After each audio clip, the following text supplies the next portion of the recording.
அஜித் ஆதிக் ரவிச்சந்திரன் கூட்டணியில தற்போது உருவாகியிருக்கிற திரைப்படம் தான் குட் அக்லி. இந்த படம் வருகிற 10ஆம் தேதி வெளிவர இருக்குது. இந்த படத்துல ஐத்தோட இணைஞ்சு த்ரிஷா, அர்ஜுன் தாஸ், பிரசன்னா, சுனில், பிரபு, ஜோகி பாபு, சைன்டாம் ஷாக்கோ என பலரும் நடிச்சிருக்காங்க.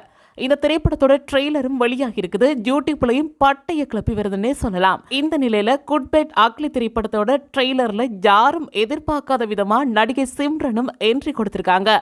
வாலி திரைப்படத்துல அஜித் சிம்ரன் கூட்டணி எவ்வளவு பெரிய வெற்றி அடைஞ்சதுன்னு எல்லாருக்குமே தெரியும். அதுக்கு பின்னாடி உன்னக்கூடு என்னை தருவேன் படத்துல இருவரும் இணைஞ்சு நடிச்சிருந்தாங்க. இந்த படத்துக்கு பின்னாடி 24 ஆண்டுகள் கழிச்சு மீண்டும் இவங்க இருவரும் குட் அக்லி படத்துல இணைஞ்சிருக்காங்க.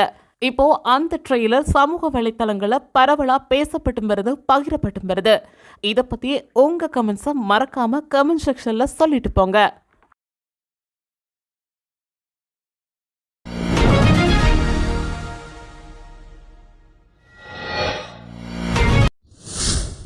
செய்திகளை உடனுக்குடன் அறிந்து கொள்ள நம்ம சேனலை மறக்காம சப்ஸ்கிரைப் பண்ணுங்க.